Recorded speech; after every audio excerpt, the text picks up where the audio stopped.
Assalamualaikum warahmatullahi warahmatullahi wabarakatuh. wabarakatuh. Kami dari kelompok 20 akan mempresentasikan hasil dari kerja kelompok kami yang beranggotakan Farah Reihana dengan NIM 23. 230013107 dan Firda Mafiro dengan NIM 2300131117 dengan judul mini riset yaitu makna mindfulness dalam mengelola stres akademik akibat fear of missing out atau dikenal dengan FOMO dan tekanan media sosial pada mahasiswa generasi Z.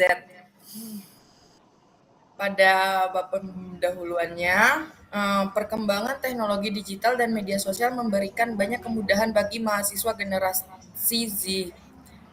Dengan tahun kelahiran 1995 sampai 2012, terutama dalam mencari informasi, berkomunikasi, dan mendapatkan hiburan. Namun di balik tersebut terdapat fenomena psikologis yang semakin sering dialami mahasiswa, yaitu FOMO. Nah, menurut Przybylski, ini FOMO itu didefinisikan sebagai perasaan takut ketinggalan informasi, aktivitas, atau pengalaman yang dilakukan orang lain, terutama oleh teman sebaya, lingkungan yang dapat mempengaruhi, dan media sosial. Nah, fenomena ini tuh sering muncul akibat mahasiswa merasa perlu terus terhubung, agar tidak dianggap kurang update atau tertinggal dari lingkungan sosialnya. Nah, FOMO ini dan tekanan media sosial dapat meningkat secara signifikan. Mahasiswa seringkali mendapatkan informasi mengenai tugas, pengumuman kelas, atau kegiatan kampus melalui platform seperti WhatsApp, Instagram, dan TikTok. Akibatnya, mahasiswa merasa perlu memeriksa ponsel individu secara terus-menerus agar tidak tertinggal informasi penting. Nah, perilaku ini dapat mengganggu konsentrasi belajar, menghambat produktivitas, serta meningkatkan kecemasan terhadap performa akademik. Selain itu, budaya perbandingan sosial di media sosial seperti melihat teman memamerkan prestasi, aktivitas organisasi, atau pencapaian akademik yang dapat memperkuat perasaan tidak kompeten dan memicu stres akademik yang lebih tinggi. Nah, dalam menghadapi berbagai tekanan tersebut, mindfulness muncul sebagai salah satu strategi yang dapat membantu mahasiswa mengelola stres akademik secara lebih efektif. Nah, menurut jurnal Kabat-Zinn tahun 2003, mindfulness merupakan kemampuan untuk memberi perhatian penuh pada apa yang sedang terjadi pada saat ini, baik berupa pikiran, perasaan, maupun lingkungan tanpa menghakimi. Nah, dengan menerapkan mindfulness ini, mahasiswa dapat lebih sadar terhadap pola pikir reaktif, dorongan impulsif untuk membuka media sosial, serta perasaan cemas yang muncul akibat perbandingan sosial. Mindfulness juga membantu meningkatkan regulasi emosi dan fokus belajar, sehingga mahasiswa dapat meminimalkan gangguan dari media sosial dan mengurangi dampak negatif pada FOMO. Nah, meskipun penelitian tentang FOMO, medsos, stres akademik, dan mindfulness sudah banyak dilakukan, tetapi kita juga menjelaskan FOMO itu melalui Self-Determination Theory atau SDT.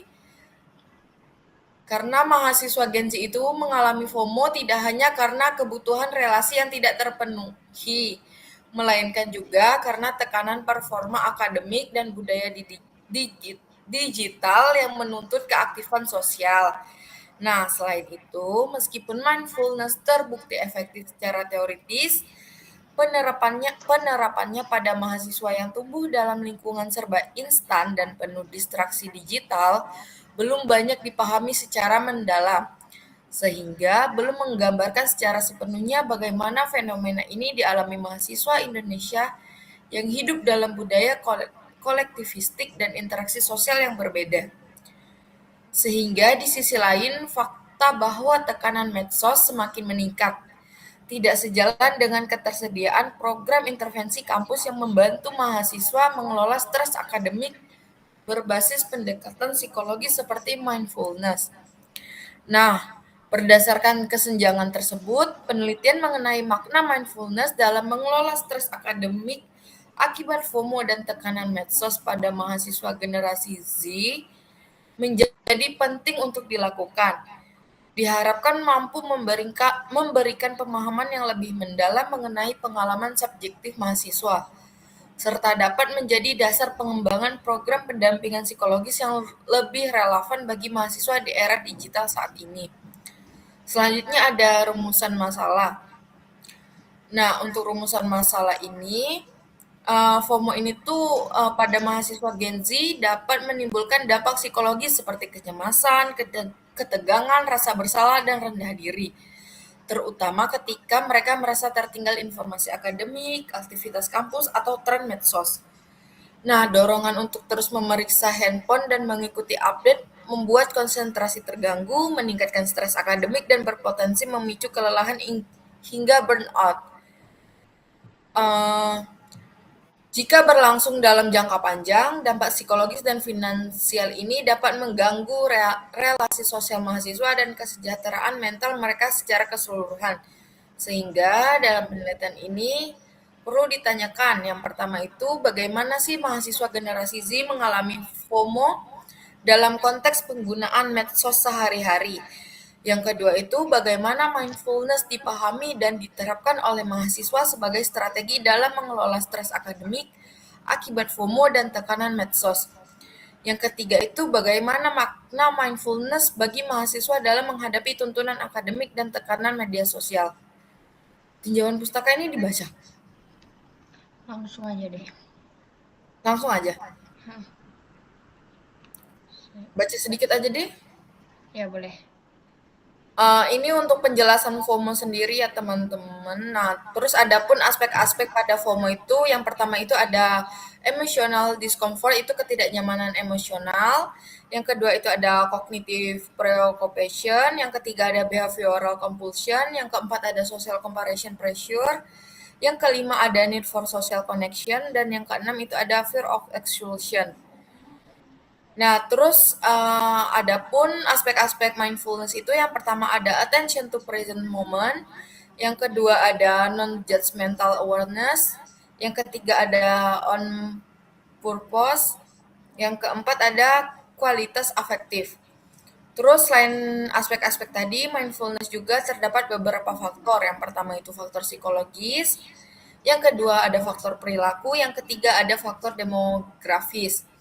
Nah, untuk metode penelitiannya itu isinya itu ada sampling. Untuk samplingnya itu kita menggunakan teknik sampling convenience, yaitu merupakan teknik pemilihan partisipan berdasarkan kemudahan akses, yaitu peserta yang paling mudah kita jangkau.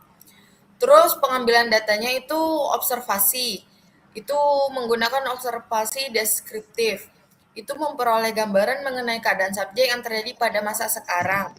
Terus untuk metode wawancaranya itu wawancara semi struktur, itu pertanyaan terbuka sehingga dapat menggali informasi dari subjek secara lebih jelas dan detail. Mama. Ya. Baik, selanjutnya masuk di hasil penelitian. Yang pertama itu ada biodata subjek penelitian. Nah, kita itu mengambil dua subjek. Yang pertama subjek A itu berinisial S dengan tanggal lahir 23 April 2006 dengan usia 19 tahun, jenis kelamin perempuan, agama Islam, pendidikan mahasiswa S1, anak keempat dari 4 bersaudara, pekerjaan ayahnya itu PNS, ibu PNS, pendidikan ayahnya S1, ibu juga S1 dan sukunya suku Batak. Untuk selanjutnya subjek yang kedua dengan inisial A, tanggal lahirnya 27 Oktober 2005, usianya 20 tahun, jenis kelamin perempuan, agama Islam, pendidikan mahasiswa S1, anak kedua dari 2 bersaudara, pekerjaan ayah guru, ibu juga guru, pendidikan ayah S1, ibu juga S1 dan sukunya Jawa. Selanjutnya ada analisis data. Yang pertama itu analisis tema dengan kesimpulannya. Yang pertama meaning unit.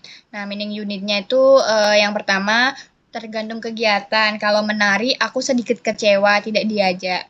Untuk codingnya itu kekecewaan yang muncul pada situasi tertentu. Terus meaning unit yang kedua, saya merasa iri dan sedih karena merasa ketinggalan keseruan. Codingnya iri dan tertinggal. Selanjutnya, aku takut tidak dapat menikmati pengalaman menari sesuai hal kusukai. Nah, codingnya itu takut tidak menikmati pengalaman. Selanjutnya ada takut kehilangan momen berharga yang tidak bisa diulang.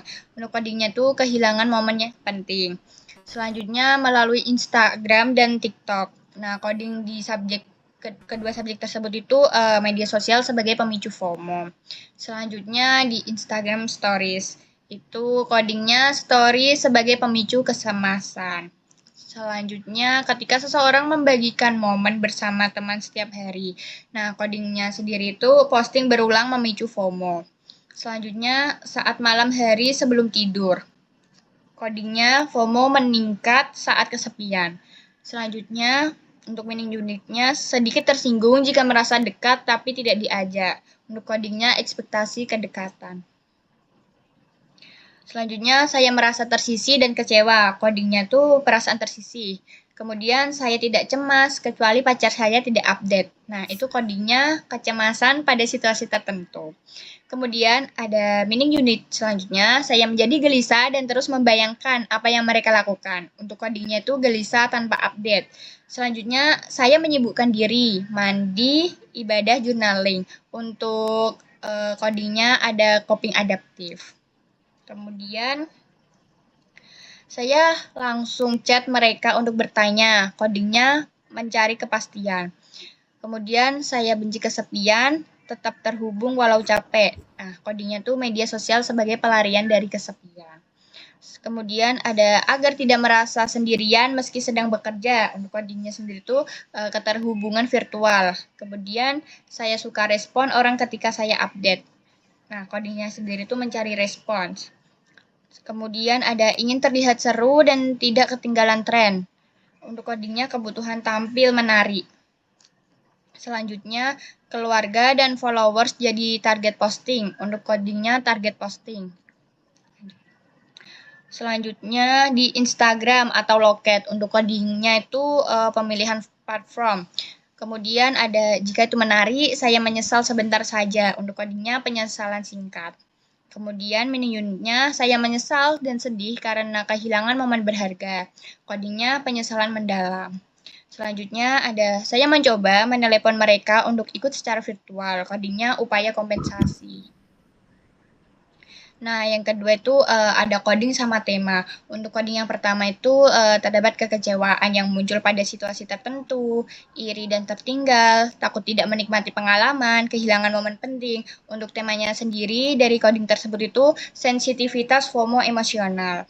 Terus coding yang kedua itu ada media sosial sebagai pemicu FOMO, story sebagai pemicu kecemasan, posting berulang memicu FOMO, FOMO meningkat saat kesepian. Untuk temanya tersebut itu media sosial sebagai pemicu FOMO. Selanjutnya ada ekspektasi kedekatan, perasaan tersisih, kecemasan pada situasi tertentu, gelisah tanpa update. Nah, untuk temanya sendiri itu kecemasan sosial dan tidak diundang.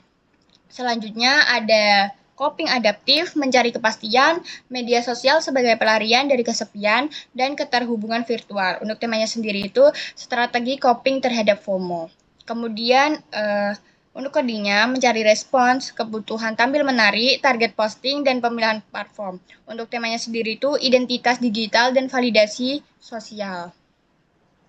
Kemudian ada penyesalan singkat, penyesalan mendalam, dan upaya kompensasi. Untuk temanya sendiri itu dampak emosional tidak ikut kegiatan. Selanjutnya, analisis isi dan kesimpulannya. Terdapat meaning unit, makna deskriptif, dan interpretatif. Untuk meaning unitnya yang pertama itu tergantung kegiatan. Kalau menarik, aku sedikit kecewa, tidak diajak. Untuk makna deskriptifnya itu subjek merasa kecewa jika kegiatan tersebut menarik baginya. Untuk makna interpretatifnya itu FOMO muncul bila aktivitas relevan dengan minat pribadi. Kemudian saya merasa iri dan sedih karena merasa ketinggalan keseruan. Makna deskriptifnya, subjek merasa iri dan sedih ketika tidak ikut kegiatan temannya. Nah, untuk makna interpretatifnya itu kebutuhan kuat untuk merasa menjadi bagian dari kelompok. Selanjutnya, aku takut tidak dapat menikmati pengalaman menarik sesuai hal yang kusukai.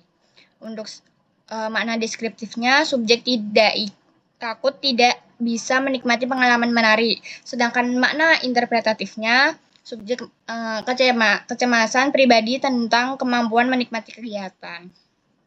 Selanjutnya, takut kehilangan momen berharga yang tidak bisa diulang.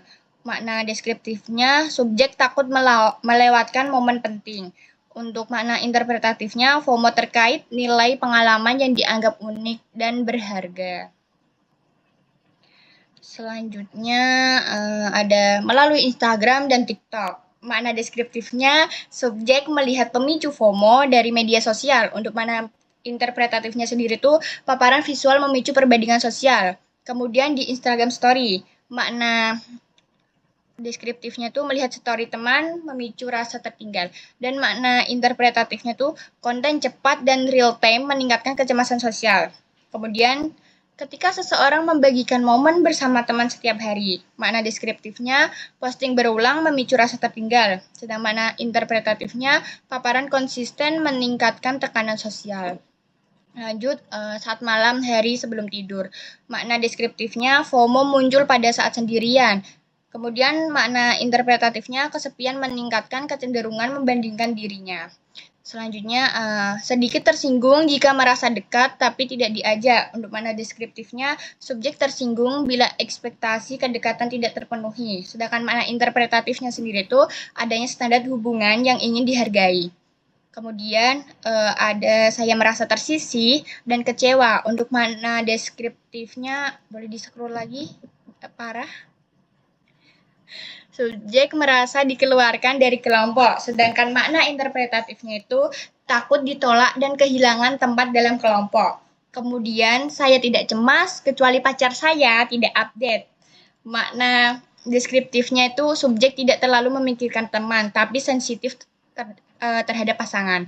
Untuk makna interpretatifnya sendiri itu ada attachment figure jadi pusat perhatian emosional. Selanjutnya, saya menjadi gelisah dan terus membayangkan apa yang mereka lakukan. Makna deskriptifnya, subjek gelisah tanpa mengetahui aktivitas teman. Sedangkan makna interpretatifnya, anticipatory anxiety terkait hubungan sosial. Kemudian saya menyibukkan diri, mandi, ibadah, journaling. Makna deskriptif, subjek mengalihkan diri dari kecemasan. Kemudian makna interpretatifnya menggunakan coping adaptif dan regulasi emosi. Selanjutnya, saya langsung chat mereka untuk bertanya. Makna deskriptifnya itu subjek menghubungi teman untuk mendapatkan kepastian. Makna interpretatifnya mencari reassurance untuk mengurangi kecemasan. Selanjutnya, saya benci kesepian, tetap terhubung meskipun capek. Makna deskriptifnya itu tetap online agar tidak kesepian. Terus untuk makna interpretatifnya, media sosial digunakan sebagai alat regulasi emosi. Kemudian, agar tidak merasa sendirian meski sedang bekerja. Makna deskriptifnya, media sosial menjadi sarana tetap merasa terhubung. Untuk makna interpretatifnya sendiri itu, kedekatan virtual menjadi kebutuhan emosional. Kemudian, saya suka respon orang ketika saya update. Makna deskriptifnya, subjek senang ketika mendapat respons dari orang lain. Sedangkan makna interpretatifnya mencari validasi sosial ringan. Lanjut, ingin terlihat seru dan tidak ketinggalan tren. Untuk makna deskriptifnya, subjek ingin terlihat aktif dan menarik. Makna interpretatifnya, tekanan identitas digital. Kemudian, keluarga dan followers jadi target posting. Makna deskriptifnya, posting diarahkan ke kelompok tertentu. Untuk makna interpretatifnya sendiri itu membangun citra diri di hadapan orang penting. Kemudian di Instagram atau loket. Nah, makna deskriptifnya itu subjek memilih platform tertentu untuk update. Sedangkan makna interpretatifnya itu pemilihan platform untuk mempertahankan relevansi sosial. Lanjut, jika itu menarik, saya menyesal sebentar saja. Nah, makna deskriptifnya itu subjek menyesal dalam waktu singkat, sedangkan makna interpretatifnya FOMO ringan dan cepat pulih. Kemudian saya menyesal dan sedih karena kehilangan momen berharga. Makna deskriptifnya itu subjek mengalami penyesalan mendalam, sedangkan makna interpretatifnya itu FOMO kuat dan emosional. Kemudian saya mencoba menelepon mereka untuk ikut secara virtual. Makna deskriptifnya itu subjek berusaha tetap terhubung meski tidak hadir. Nah, makna interpretatifnya itu upaya kompensasi untuk tetap terlibat secara sosial. Kesimpulannya, perilaku FOMO secara berlebihan di kalangan Gen Z itu menunjukkan adanya dinamika yang kompleks dalam mengikuti gaya yang sedang tren saat ini. Nah, berdasarkan hasil wawancara pada subjek di atas, dapat disimpulkan bahwa FOMO dan tekanan media sosial itu memiliki pengaruh yang signifikan terhadap kondisi emosional serta pengalaman akademik mahasiswa pada Gen Z. Nah, kedua subjek itu tuh menunjukkan pengalaman FOMO dengan intensitas yang berbeda. Namun, kedua subjek itu sama-sama merasakan dampak psikologis berupa kecemasan, rasa tertinggal, ketidaknyamanan, dan dorongan kuat untuk tetap terhubung dengan media sosial. Nah, perbedaan kedua subjek itu, subjek yang pertama itu mengalami FOMO-nya dalam bentuk yang lebih ringan dan situasional, serta mampu mengelola emosinya melalui strategi adaptif seperti ibadah atau mengalihkan perhatian. Nah, kemudian subjek yang B, yang kedua itu kebalikannya, menunjukkan FOMO tersebut itu lebih kuat, yang ditandai dengan kecenderungan overthinking, intensitas membandingkan dirinya itu sangat tinggi, serta ketergantungan pada respon sosial di media digital atau media sosial gitu. Selanjutnya, dalam pengelolaan stres akademik, mindfulness menjadi strategi penting bagi kedua subjek karena membantu individu menyadari pikiran dengan emosi yang muncul akibat tekanan media sosial, serta menahan dorongan untuk terus mengajak aktivitas orang lain. Nah, mindfulness di sini tuh dapat dimaknai sebagai kemampuan untuk kembali pada pengalaman saat ini, mengenali batasan diri, mengurangi kecemasan, dan mengarahkan fokus pada hal yang lebih relevan pada individu subjek tersebut. Nah, mahasiswa menjadi lebih stabil secara emosional, tidak mudah tidak mudah terbawa perbandingan sosial dan lebih siap menghadapi tuntunan akademik di tengah arus informasi digital secara cepat. Secara keseluruhan, mini riset kita bahwa mahasiswa Gen Z sangat rentan mengalami FOMO. Mindfulness di sini itu dapat berfungsi sebagai pendekatan yang efektif untuk menurunkan dampaknya dan membantu mereka beradaptasi secara lebih sehat dalam kehidupan sehari-hari. Baik, Terus, selanjutnya ini ada lampiran guide interview kita. Ini berupa pertanyaan satu itu tentang FOMO-nya ya, emotional discomfort. Yang kedua ada cognitive preoccupation. Yang ketiga ada behavior compulsion. 4 social comparison. 5 need for social connection. Dan yang ke-6 itu ada fear of isolation. Inform concern-nya sendiri ya teman-teman.